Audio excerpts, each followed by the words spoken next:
দর্শক, আমার ধারণা বাংলাদেশের কিছু ওয়াজ ব্যবসায়ী, মোল্লা, ধর্ম ব্যবসায়ী তারা আল্লাহর কিছু কিছু কোরআনের আয়াত কিংবা নবীর কিছু সুন্নাহ নিয়ে তারা নিজেরাই অস্বস্তিতে ভোগে। তার উদাহরণ আপনারা নিজেদের চোখের সামনেই দেখতে পাবেন। যেমন ধরুন, এই যে মামুনুল হক। মামুনুল হক খুব ভালো করেই জানে যে ইসলামে ৪ টা বিয়ে করা জায়েজ। কিন্তু তারপরেও, এবং সে জানে যে আহ, দ্বিতীয় বিয়ের জন্য প্রথম স্ত্রীর অনুমতির আসলে দরকার পড়ে না। কিন্তু সে কি করেছে দেখুন, সে একটি বিয়ে গোপন করে আরেকটি বিয়ে তার করা লেগেছে, এবং সে নিজে মুখে স্বীকার করেছে যে প্রথম স্ত্রীর কাছে তিনি এই কথা বলতে পারেননি। আচ্ছা, আমি বুঝি না, নবী মোহাম্মদ তিনি 11টা বিয়ে করেছিলেন, একই সাথে তার 9 জন স্ত্রী ছিল।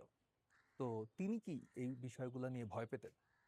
তারই অনুসারীরা কেন তার মানে একজন স্ত্রীর ভয়ে আরেকজন স্ত্রীকে তিনি কথা বলতে ভয় পান? আমার ধারণা তিনি বা তারা এই ধরনের বিষয়গুলো নিয়ে তারা নিজেরাই আসলে অস্বস্তিতে ভোগে যে এটা আসলে আমাদের নবী কি করে গিয়েছে, তার নিজেরাই মানতে পারে না। এগুলো যে আসলে সভ্য সমাজে চলে না, এগুলা আহ, এই ধরনের কাজকর্ম তারা করে বাধ্য হয়ে, মানে নবী যে করে গিয়েছে সেটি তার নিজেদের লাইফে সেটি প্রয়োগ করতে তারা ভয় পায়।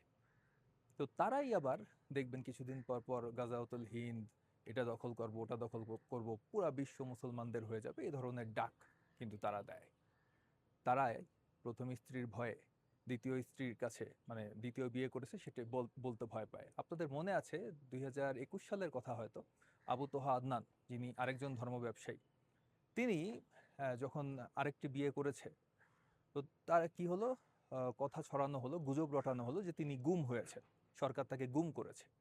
তো তারপর দেখা গেল যে দ্বিতীয় স্ত্রীর ভয়ে তিনি প্রথম স্ত্রীর বাসায় যেয়ে লুকিয়েছিলেন, এবং দ্বিতীয় স্ত্রী কিন্তু জানেনই না। তো এর মধ্যে এসব কাহিনী ঘটে গিয়েছে। দ্বিতীয় স্ত্রী প্রধানমন্ত্রী বরাবর পর্যন্ত বিচার দিয়ে ফেলেছে যে আমার স্বামী কই, আমাকে স্বামীকে খুঁজে এনে দাও। তো এই হচ্ছে কথা, যে মামুনুল হক নিজে কিন্তু তার যে ফেসবুক স্ট্যাটাস তিনি সেদিন দিয়েছেন, সেখানে তিনি যে মুতা বিবাহ করেছেন বিষয়টি কিন্তু তিনি নিজেই স্বীকার করেছেন। তিনি শর্ত সাপেক্ষে তিনি দ্বিতীয় বিয়েটি করেছিলেন। কিন্তু এই মুতা বিবাহ বিষয়টা কিন্তু বাংলাদেশের আলেমরা স্বীকারই করতে চায় না। দেখুন, এই মামুনুল হককে যদি প্রশ্ন করা হয় মুতা বিবাহ কি এখনো জায়েজ কি না জায়েজ, তিনি কিন্তু ঘুরাবে, পেঁচাবে, কিন্তু সঠিক উত্তরটি কিন্তু দিবে না। কারণ কোরআনে মুতা বিয়েকে জায়েজ করা হয়েছে, কিন্তু হারাম ঘোষণা করা হয়নি।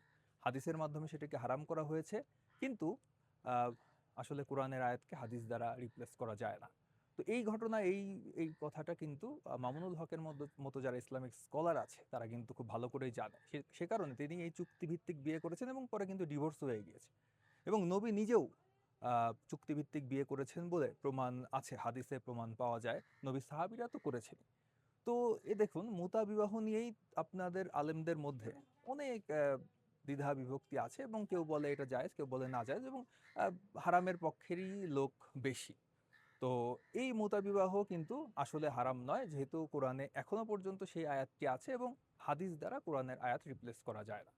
তো এই বিষয়ে ডিটেলস একটি ভিডিও তৈরি করব, সমস্ত তথ্য প্রমাণের ভিত্তিতে। এবং বর্তমানে মুতাবিবাহ ইস্যুটি উঠে এসে আসলে ভালোই হয়েছে।